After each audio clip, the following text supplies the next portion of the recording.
Yeah. Man, cool. That was actually my first time playing the bass in like probably like 10 days. Well, there you go. You killed it. Yeah, I don't know about that. My hands don't feel like that. Oh, man, I that's injured awesome. myself exercising Yeah. last week, and I had to take some time off. Nice. And of course, on Monday I had a show. Oh, yeah. So I ended up Yeah. playing bass actually. You played at Smalls, right? Mm-hmm. Nice. Yeah. Is that like one of your first gigs since the coronavirus happened? Yeah, that was the first one. Wow, that's cool. That was the first time I've played with people since like March, 9th or something, 13th or something. Yeah. So it was fun. I got to play with Orrin Evans and Anwar Marshall, who I've played with for years, but it's been a while since we played together. So if there was a way to come back and play with people, that was definitely it. One of the Right. Couldn't have chose a better group of guys to play with. Nice. Yeah. So yeah, you're very creative on the bass, and every video I've seen is very impressive. Like even your I saw like an electric video. Yeah. Is that something that you play a lot? Man, sure. Yes. I started playing electric bass. Started playing 4-string Yeah. when I was like 9. And then Wow. I got to playing upright probably almost 10 years later is when I started to play upright like seriously when I was a freshman in college. Yeah. Wow. So up until then, I'd been playing bass on electric, but then my sensitivities, like my sensibilities shifted from like playing like church stuff. Yeah. Trying to sound like PC. Mm-hmm. Electric bass, you know what I mean? So like I was developing like string sensibility. So when by the time I picked up an upright bass, I already kind of had like a feeling of how I wanted to sound. Yeah. What I wanted to do with my hands. You're already trying to emulate that before. Yeah. Right. Yeah. So like I actually kind of like I stopped listening to electric bass players really and was only listening to upright players as I was playing electric. So I never really had like a really wild like Jocko Victor because like I was so focused on like playing good quarter notes. Yeah. Like all that other stuff I wasn't really like wrapping my head around until much later. Yeah. Yeah. How do you sorry. Yeah, how do you work on like a strong quarter note pulse? Listening and playing, I've played, like I just mentioned, Anwar Marshall. We've probably played a million quarter notes together. Yeah. You know what I mean? And that's just one of the drummers that I've played with that like that. There's probably like 4 or 5 drummers that I've played, a lot of quarter notes with. Yeah. Like were to like talk about the actual number, it'd be a lot, So there's that. Wow. Because I mean that's where you really understand like life pulse. Because like metronome, I never really like a metronome has always been cool to me. I never had a problem with a metronome. Yeah. The first time I was in the studio and somebody was like, "Let's play through a click," I was like, "Cool." Everybody, there were some people I guess who grumble, like especially in like a straight ahead section, right? Right. Grumble to that, but I'm like, no, that's cool, man. At least we had like, because if you don't have an agreement on where one is, then a machine will help you. Yeah. But back to your point about developing a good beat, a good pulse, is about when you're with someone, when you're with a drummer, when you're with a band, part of what you guys decide, wherever he or she is sitting, is where is the pulse going to be? Where's the one going? Yeah. And then we're going to go ahead and we're going to shape that. Now you've got to have a good sense of self, as does the drummer, and then the sky's the limit. Yeah. Sometimes, most times, I would say, we can get to an agreement on one without really having, and still have like differing opinions on the rest of the beat, of the rest of the, you know what I mean?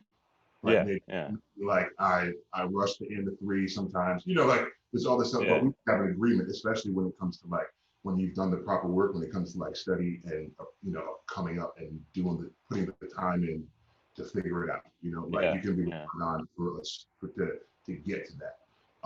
So, but records too, you know, playing along with records, because that's what we got. You know, we have the actual work that ancestors have done to help us at this point, and then we could move it on. You know, and playing along with records, playing along with,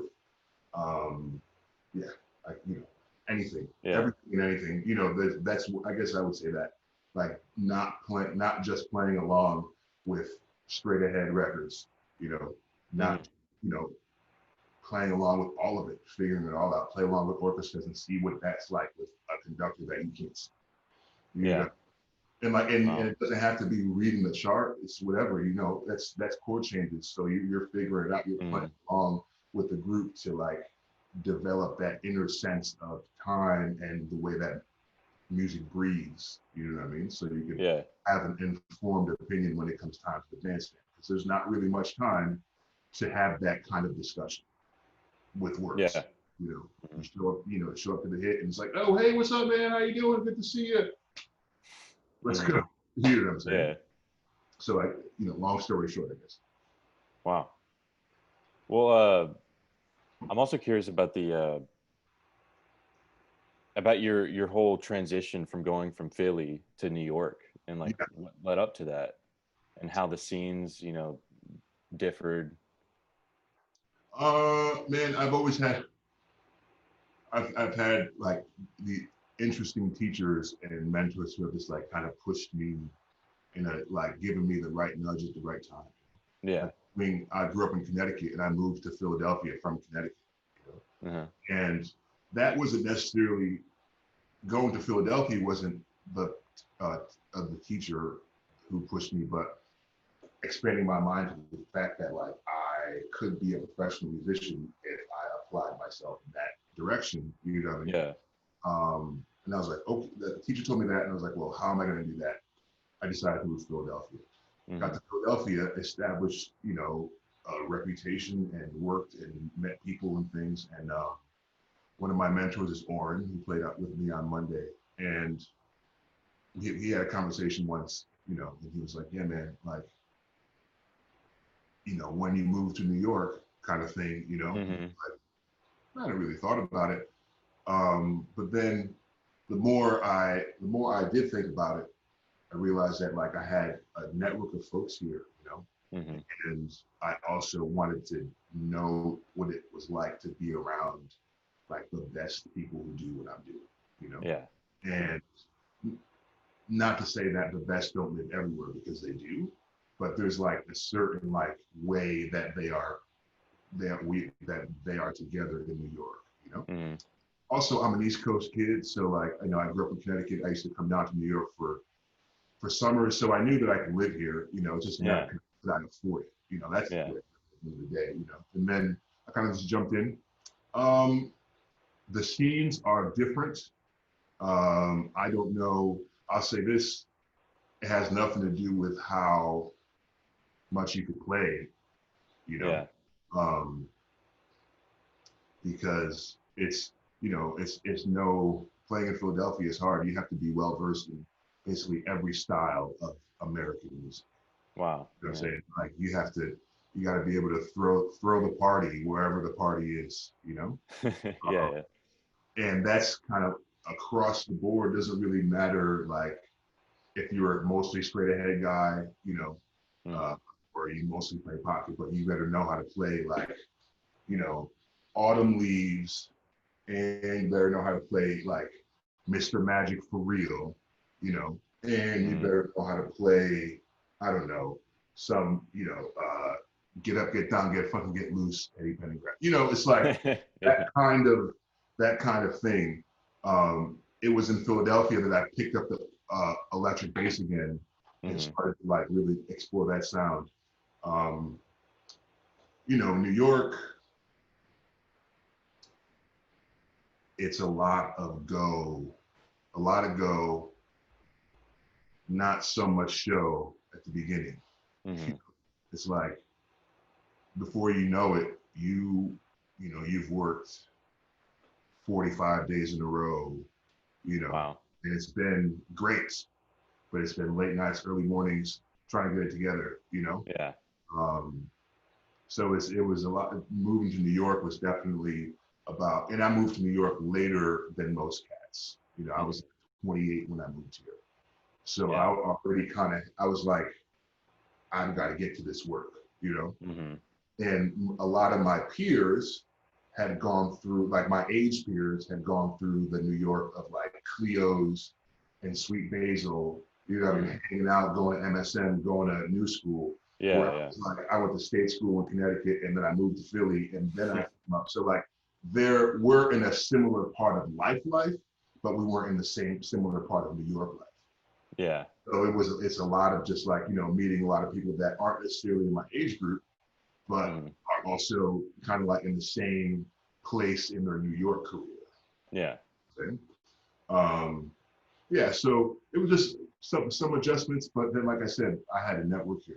I was playing before I moved here. I was playing at St. Nick's Pub with TC the Third, and meeting like those cats there and doing that thing, and then hanging at Cleo's a little bit.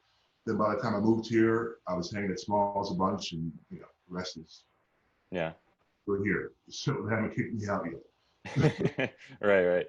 What so weren't there any struggles that you faced when you moved there at first, maybe? Yeah. I mean, yeah, there were. I could like, yes, trying to pay rent is a struggle. You know what I'm saying? Exactly. Trying to pay rent, playing your acts, without like really, I had a network of folks, but I didn't have a network of folks that was happening like it is now.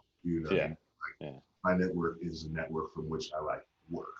It was like people that I knew I could play music with and learn and so the struggle, figuring out how to pay rent.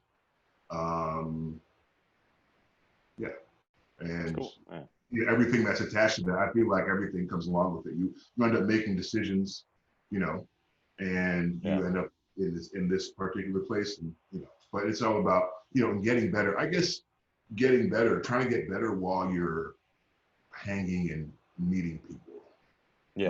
Like being really focused about getting better, because everybody's sharp here. Like everybody's sharp, and it's amazing. I get to go. I love going to clubs and checking out other bass players, because it's like, man, this is awesome. Yeah. Wow. But then it also, you got to get in the shed and make sure you're doing your part. Mm-hmm. And that's, I say that about New York, but that's everywhere. It's just, that was one of the things that came to mind. When it came like some of the things I was struggling with. Time management, I guess, is a thing. Right. There's 24 hours in a day. You got to sleep, you got to eat, you got to travel. So you got to play, meet people, record, practice. Yeah. So time management. Nice. Well, what's some things that influenced you from like an early age? Like you said, you started playing at 9 years old. Yeah. Man, I am of Haitian descent. So my dad plays guitar and my mom sings. And so I was singing in the house since I was 2, 3 years old. Like, very attuned. I have 2 sisters, same deal. We could sing in harmony by the time we were like 5 or 6, like making up your own little tenor, whatever. So I started playing guitar and piano, and it was mostly church stuff and Haitian folk music, Haitian folk melodies. And then as we started, my dad had records like Take 6 and those like Haitian gospel and Haitian dance music. And then my older sister she started listening to other records first. Listened to her stuff. It was a lot more gospel, a lot of what they call CCM, the Christian music. Like there was some of that, like Ron Canoli and Israel before he was Israel, Kirk Franklin and like that Mississippi Mass Choir stuff. And then I started listening to my own records, like pop radio.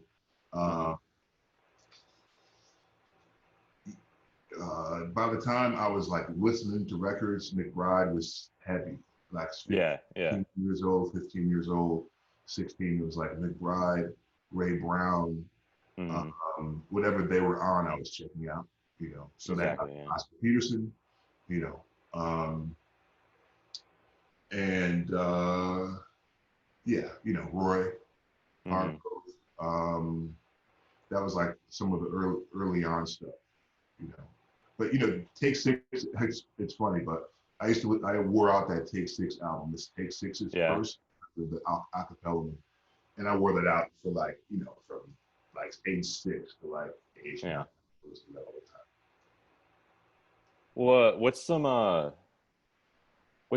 some like maybe technical things or practice wise things that helped you improve the most? Like if you think back on it, like what was like the most beneficial to you that you worked on? I think the most beneficial, like early on, the most Mm-hmm. beneficial thing was Samandal, the etude.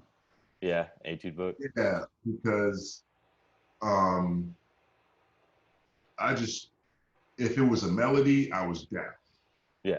You know what I mean? Like any kind of melody, I just want to learn how to play it in tune. If I end up, and I work on my thing, it sounds good, that's great. And then I realized that like I was actually getting better, Yeah. Yeah. So that would say this, the 30 etudes Samando was like Mm-hmm.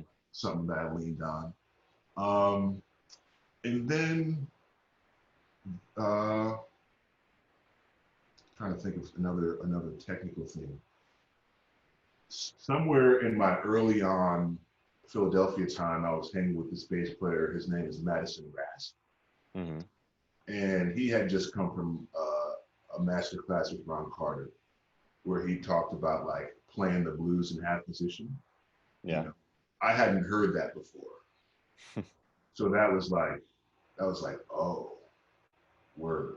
So you don't have to like do this thing, you know what I mean? And then when you can actually stay there and figure it out there too. Okay, wow. So that, it kind of like, there was definitely a disconnect with me on the neck, like translating the neck from here to here.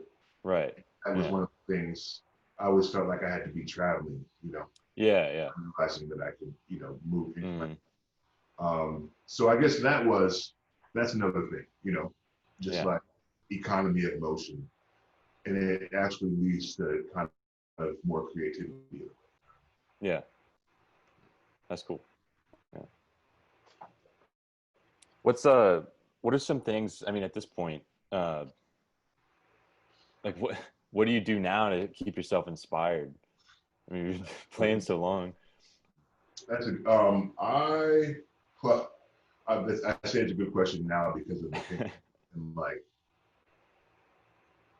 this kind of shift that right not playing, I am trying to keep myself inspired by getting better at the things that I haven't had much time to get to, Yeah. So I am really getting better at like using iMovie and recording. Right. I have a recording set up at home now, Mm-hmm.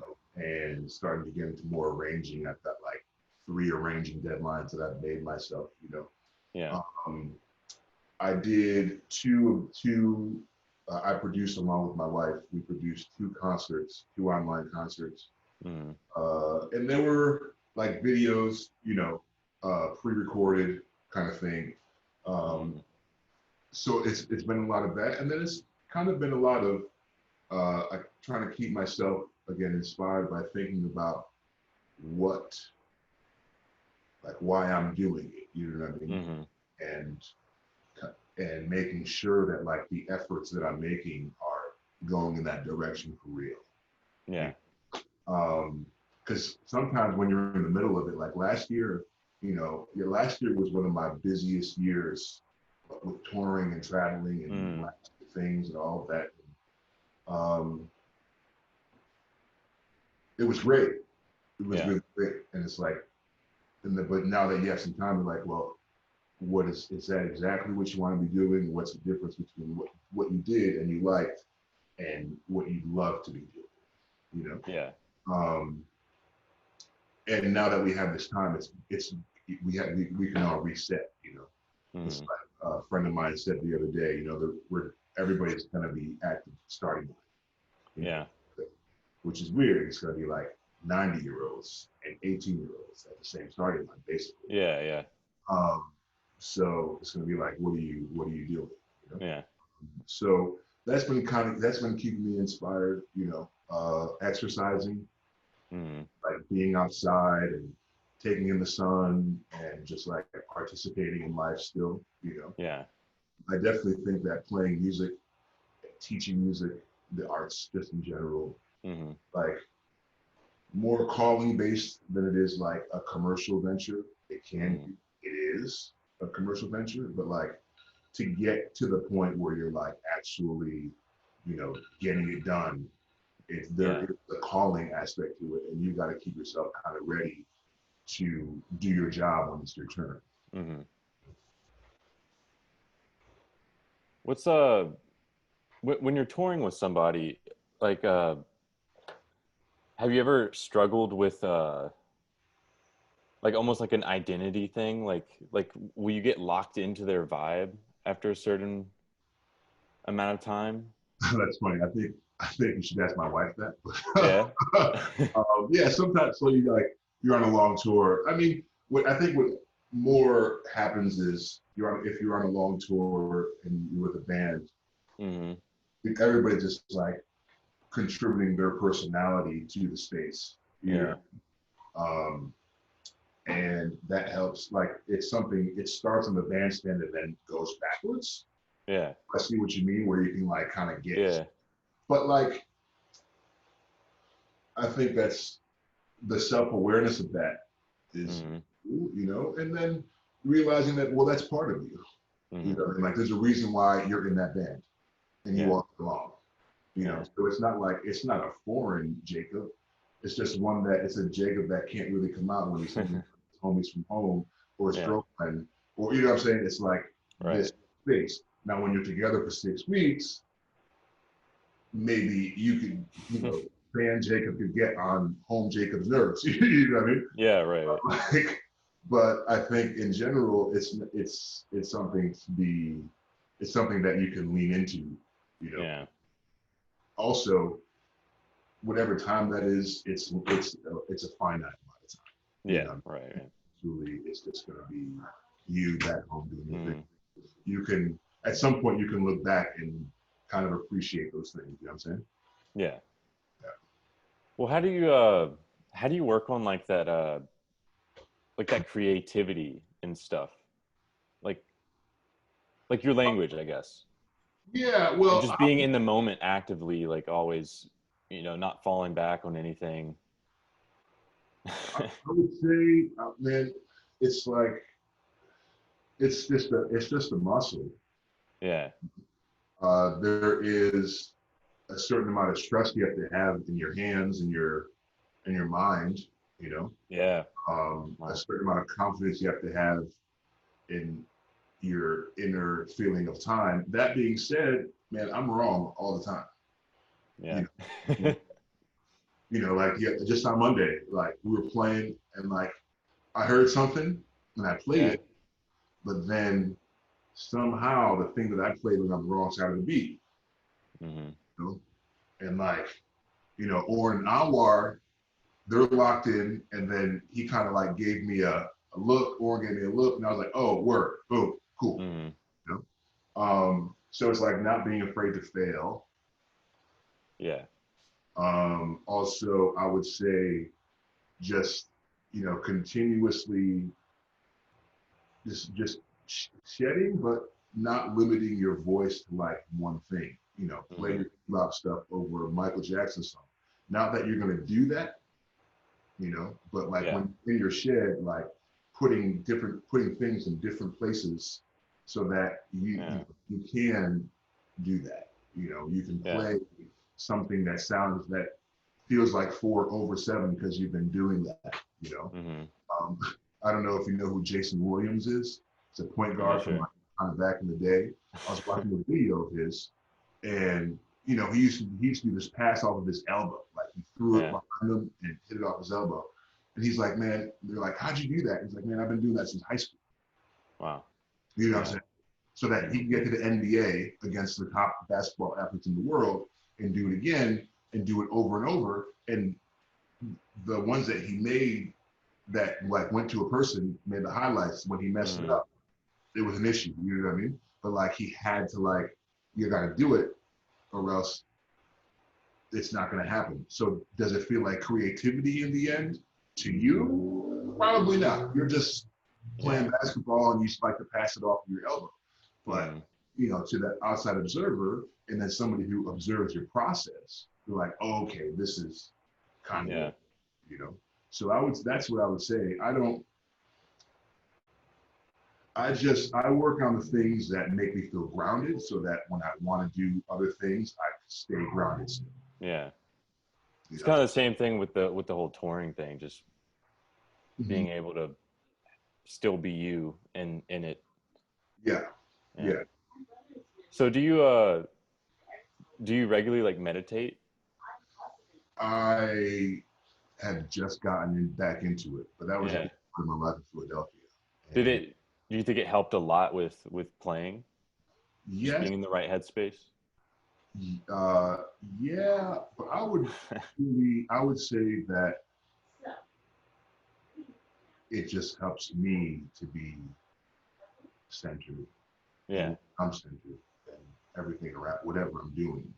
You know what I'm saying? Right. Yeah. I try not to. One of the things that I'm definitely working on in this time is separating things from my music. You know what I mean? Sometimes, so that I can really say, well, this is me, and this is me playing music. Right. You know, not attaching it, so it's not like meditate. Wow. If you know, so it's like if I meditate and I don't play music, I'm okay. Yeah. And because I'm not doing it for that. You know, also the playing aspect can be meditative, and sometimes, especially if I'm doing like open strings, you know what I mean? Like, I try to like get really super centered and like just me and the bass and doing that, you know, just to, because it really does help. You know, we are playing an instrument that like goes into one point in the ground. You know, we're trying to be balanced physically while we're playing. We're usually in the middle of the bandstand. Yeah. In the middle of the bandstand and then behind the band leader. You know what I'm saying? So like we got all this center stuff happening. You know what I'm saying? Yeah. So like being present and here is definitely a big part of what we need to be doing. Absolutely. Yeah. Do you how was like composing been coming along? Like I know you have one album out right now on Spotify. Like you have anything else coming out? There's some things I'm working on. A few things. That record actually doesn't have any like composed melodies of mine. You know. Okay. Composing is a little tricky for me. I've got things and I've definitely been in this time working on that, flexing that muscle more. You know. Right. That's something that I was like totally gung ho to do. Yeah. But I hadn't spent enough time studying it really. So I feel like the time that I've spent probably like the last 7 to 8 years of touring and playing other people's music, like really starting to understand songs and how they fit and watching TV and movies and like without any sort of prejudice of wanting to compose for it. Has given me kind of like a good feeling for getting more composing. I think I know that actually I like music that has a function. So it doesn't have to be, so, you know, it could be for a film score, it could be for like walking outside, you know, exercise. I like that idea, you know, I don't really think of like background gigs as a bad gig, you know? Yeah. Because like there's a certain level of comfort that people feel when they hear some music behind them. They can talk to each other, you know? Like, if somebody hires me for a background gig, it's a background beat. That's totally fine. Mm-hmm. You know, what we should probably do is that when somebody says background, it actually costs them more, because now we're doing something that's like really focused and really intentional and takes a lot of energy, just like the studio, just like anything else that takes a lot of energy and focus to do the right way, you know? So, you know, so I think of it as like serving a function. And then when somebody tells me to play a concert, then I'm going to show them to play a concert. And that's a function. You're not talking and I'm playing, you know? Yeah. So with that in mind, composing with a function, I think is something that I like, that I do, you know? Yeah. That's cool. Yeah. Did you, I'm curious, did you ever go through like a big transcription phase, or do you still actively transcribe a lot? I transcribe more now Wow. than, Yeah. I had this really, my formative study was very, like my forming study, so let's say like 18 to 22 was very much like me exploring things, you know. It shouldn't have been. It should have been me getting my butt kicked by the teacher. But, you know, so by the time I got to school, I started studying with teachers, I was learning technique, and I was still on my own figuring out the other stuff. Yeah. And then I moved to Philly, and instead of still transcribing, I spent a lot of time just like with the cats, learning what they're playing and like learning how to play bebop melodies on piano and doing things like that. So I wasn't necessarily transcribing bird solos or anything like that, but I could sing, you know, Dexter. I went through a big Dexter phase, and I had a bunch of Dexter. Even now, I could sing it. So I never wrote it down. I never necessarily like worked it out on my bass. But it's you know, it's in there. But the melodies are in your head. Yeah, and but now I am much more apt to like get something down and like write it down and see what it looks like. You know, really short things. You know what I mean? Like I guess there is something I went to a master class years ago. What's my guy? Oh, Dave Liebman masterclass years ago. Yeah, Dave. Transcribing. And I think this is why I kind of like took the direction I took for a long time. Because like, you know, transcribing means that you learn something to sing it, and then you learn something to play it, right? And then you can write it down. Yeah. And then you pick a phrase, you play that phrase in all 12 keys, and you write a new phrase off of that phrase, and now you transcribe it too. You know? So I was like, man, I'm not doing that. So like, oh man, that's really good. I'm gonna do that. Actually, I'm gonna do that someday. Yeah. In the meantime, I'm just gonna try to play as much bass with as many people as I can. Yeah. You know, like I said, it wasn't necessarily the path that I would coach myself to do now, but here I am. So. Yeah. Yeah, the Dave Lehman method, that stuff is crazy. Yeah. I saw him a few years back. I was at the Skidmore camp in New York, and he gave us some master classes. You know, same stuff. Talking about it. You know, and I mean, and like he had examples. You know, he was. I was like, that's great. It really is actually, and it stuck with me. I never wrote it down the whole time, and like slowly, I'm getting kind of back to that space. You know. Yeah, I thought it was really interesting, like the whole his thing on like plagiarism in music. Like if you transcribe someone too much, and you don't do that thing that you said where you take that phrase, you write it out and make a new one, like, and then forget about that first one. Like that's not yours. Like this is yours right here. So I don't know. I think that's really cool. Coming up with your own language. Yeah. Stuff like that. Yeah. So who are your biggest influences? You mentioned Ray Brown, Christopher McBride earlier. Yeah. Like even to this day, like who do you like listening to the most?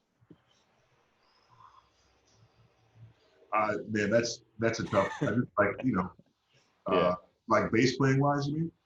Yeah, sure. Okay. It could be anything really. I like listening to Oscar Pettiford more than these days. You know, Wow. I Yeah. feel like I kind of get him more now than I did before. You know, Right. Yeah. um, I like listening to Mr. Carter. You know, Hmm. um, another one, I get him now more than I did early on. Yeah. Yeah. Um, I like listening to, I mean, David Wong, David uh, Wong is yeah, badass. Yeah. Joe Sanders, Yeah. Ben Williams, Barry Stevenson, Right. like a Yeah. lot of Yeah. guys like who are in New York right now, and Hmm. Owens, you know.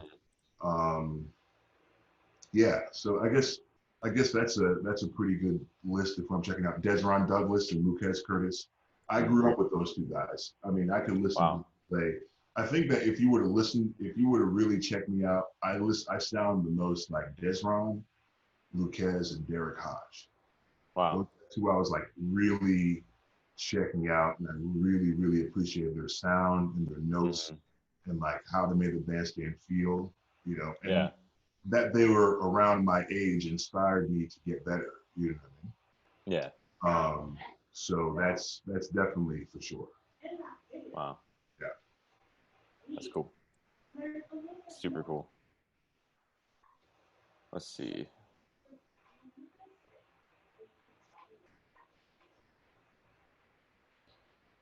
Yeah. So, do you have any advice, like, how to handle yourself professionally in New York? Uh, is it really just a big uh connections game in a way? Like you said, at a certain point, it doesn't like everyone's good. Yeah. Uh, And is there just some tips, how to be? Man, I would say that it's not really like a magic formula. It's Right. just Yeah. regionally based. I think that's what I would say. It's like the things that made me successful in New York are the things that made me successful in Philadelphia. Exactly. Okay. You Yeah. know?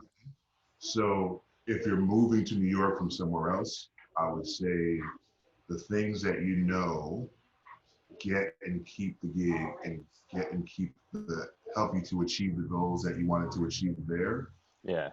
is the same mentality and work ethic that you need in New York City. Hmm. Um, the opportunities are different. Uh, Yeah. there's like real decisions to be made. You know what I'm saying? But Wow. like you want to be sure that you have the work ethic Hmm.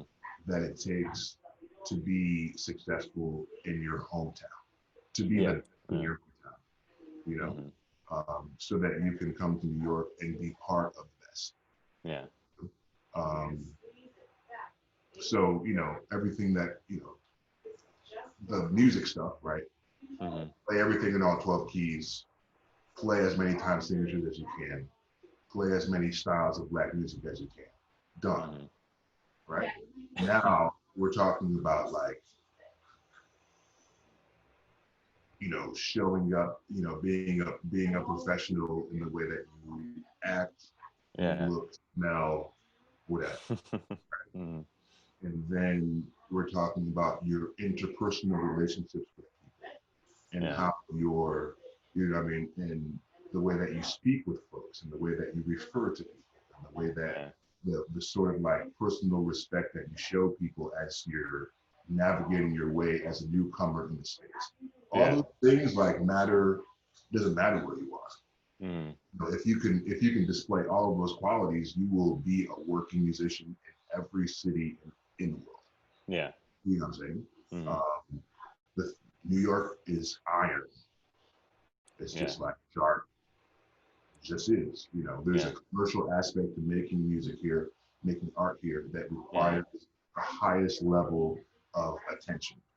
Yeah. So that's it. It's not so much. It's not so much like are you ready to be in New York? It's like are you ready to be a pro for the rest of your life and do Yeah. the things that you need to do that wherever you are because it can Hmm. take you away from New York. You know, Yeah. there's there's people who you might associate with New York City who haven't lived here for 15 years. Exactly. Yeah. You know what I They're mean? yeah somewhere else. Yeah. Yeah. So Do you recommend like people that are trying to get, to that top, you said iron sharp level? Would you recommend people that aren't quite there yet to just wait in their hometowns and get better, or maybe go there and try to, go out and see places and, I see shows and stuff and learn, firsthand there? I would I would say that's a weird. I don't want the responsibility of this question. Yeah, it's pretty um, crazy. I've but heard. I think that my I'll answer with my experience. Yeah, I yeah. was going to move to New York from Philadelphia. A friend of mine had like their apartment was opening up, right? Uh-huh. Yeah. And they were like, "Man, you can move in here." I had like 2 months or a little bit more to like save up some bread. It was like Yeah. I'll save up this certain amount of money so I could go to New York and do this. The time came, I didn't have the bread, lost the apartment, you know, was still in Philly. Yeah. And then one summer, maybe like 2 summers later, a friend of mine said, "Hey, there's a room opening up in my apartment. It costs this much." And I was like, "Cool, boom. Mm-hmm. Here's the money for the first month." Yeah. That's all I had in my, and I was like, "Well, I'm just going to Wow. work in Philly." And then, because I was already kind of commuting on the bus. It's 90 miles away. It's not so crazy. Yeah. At least I had a place in New York, and like that's where I was moving to. Mm-hmm. And so that's what I did. You know, I I had to keep my work ethic, right? I had to Mm-hmm. keep my drive. I had to keep my goals in mind, like all the things I just mentioned to you, Yeah. to make that work. So like it wasn't like I know I'm ready to move to New York now. It Yeah. was just like that was just like the natural step in my progression. Mm-hmm. I said I wanted to move to New York and I wanted to save up this money. That wasn't it. You know, Yeah. I, I most likely didn't have those things that we talked about. I wasn't quite ready with my playing, in my professional composure, in my interpersonal composure at Yeah. that time. It manifested itself in not being financially ready, but when all those things were together, here I was ready to go. You know, Yeah. so it's about whatever your goals are, you put them down and you work towards those goals. Mm-hmm. Have you have check-in points along the way where you say, Yeah. "Okay, I'm here. I said I want to do this, and I'm actually a little bit above that. What's that?" Yeah. I mean, you give yourself the luxury of options, Yeah. because again, like the idea that like moving to New York isn't gonna fix your playing. Exactly. Yeah. You know what I mean? Yeah. Like Yeah. that's not what it's going to do. It will most Yeah. likely, if that's what you're thinking, it's just going to expose whatever you're trying to hide more. Yeah. Right. You Yeah. know, and that's and I don't know how many people move with that in mind, but I would say Mm-hmm. especially if it's a like a post school thing. Like if you're coming to New York for school, you're coming to get better, Yeah. and you're coming to get better. But if you think that like moving to New York and like by osmosis you're just going to be a better bass player. Yeah. It's not, yeah. Of course. Of course. Yeah. Wow, that's interesting. Yeah, I've heard a bunch of different like opinions on the whole thing. Like Yeah. yeah, I can't remember who told me. Mm. Whatever. But yeah, Yeah, we every single musician that comes to New York has a story. yeah, right. It's Yeah, always that's why I wanted to hear yours. They're always so it's interesting how everyone ends up there. and Um, you know, this period that we're in right now, yeah. COVID, George Floyd, etc., Mm-hmm. is going to have an effect on the scene. Yeah. Um, I think that what's happening too, kind of to piggyback on your question a little bit, is that music is becoming like it's becoming decentralized Mm-hmm. because there are commercial things that still need to happen even Right. when Yeah. I'm performing for people. So all of a sudden, people are finding new ways to connect, and you don't have to necessarily be in New York Mm-hmm. to make New York City proper to make things happen. So with that happening, who knows? Who knows what's next? You Yeah. know? Well, this might be a little um, Like your answer might not be as normal as it normally would because of coronavirus and everything. But Right. what are some of your like your your short-term goals that you have set up? Man, my short-term goals are to I have 6 like arranging deadlines, 7 Wow. arranging deadlines. Yeah. You know, my short-term goals are to see those to completion. Mm-hmm. You know, that has to do with not just with bass playing. It has to do with like organizing. Yeah. Um, Essentially, my wife Kristen and I, we have a production company, Oh and wow. just trying to get better at that. So a lot of the things Mm-hmm. that we're doing, including those arrangements, it's in that space. So the short Yeah. term are a lot to do with like presenting music and making statements on Mm-hmm. how I'd like to present music. You know, Yeah. I think that's a short. Those are my short term goals. Yeah. Yeah. What's a long-term thing that you hope to fulfill? Long term thing. Like, this is an interesting long term goal. I would Yeah. like at some point like have a bass chair in like a local symphony. Yeah. Yeah. You know what I mean? So That'd be like really cool. not the New York Phil, but maybe like Mm-hmm. the Saginaw, Michigan. Yeah. You know, so like not to say that they can't play because I can't do it now, but basically like trying to get to a place where like I can really speak in that language. You know, Yeah. um, it's it's more about I love the beauty of that music and to participate in Right. kind of ensemble. You know, Mm-hmm. really great, and it's a very specific kind of specific skill set of bass playing that Yeah. I spent enough time on. So Mm-hmm. with that sort of long-term goal, you know, like a long-term goal is like, Yeah. um, but that's something that that would be really Yeah. cool. Yeah. I guess I don't know the answer. Do you play do you use a bow? Like you said, you practice the Mandel method. Yeah, I do. I mean, I use a bow when I have to Yeah. at this point. Yeah. It's something that I've been working on at all in the past 10 years. Yeah. Um, Wow. Yeah. I just started, I just kind of started again dealing Mm-hmm. with bow, like get it going back to like slow bow and open space, Yeah. Yeah. like sound again. So that's what I'm saying. That's where the long term goal comes in. It's like Yeah. I've been practicing with it. It's not, you know, I don't know if you know Corcoran Holtz. I'm not sure. Corcoran Holt's a wonderful bass player. Another like Mm-hmm. another inspiration for me. He lives here in Brooklyn, but he is from DC Okay. and wonderful bass player. And he's a wonderful arco player. You can hear him on his new album. He has an album out actually that you can check out. He's Nice. really like really wonderful arco player.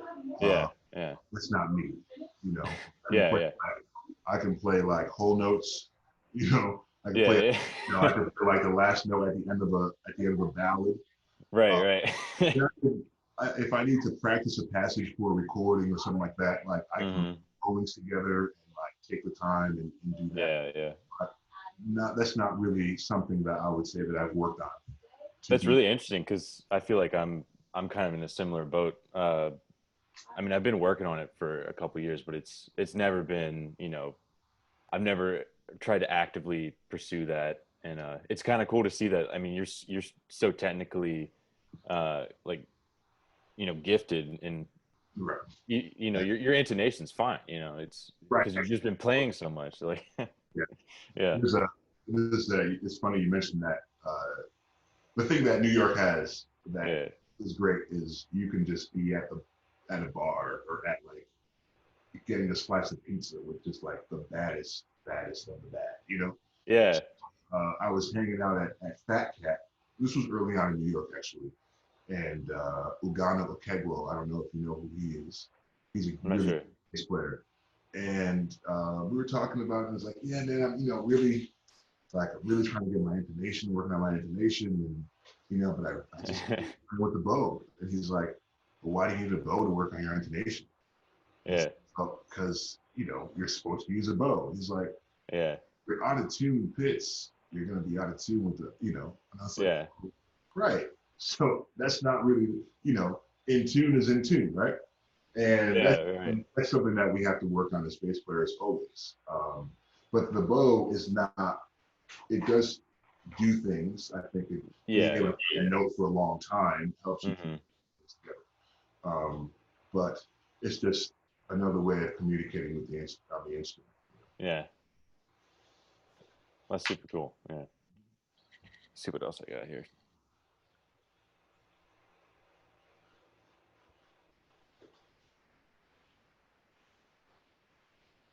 Yeah, so you said that you worked on some mandol. Like, is there any other technique tips that you have? Any other technique tips that I have?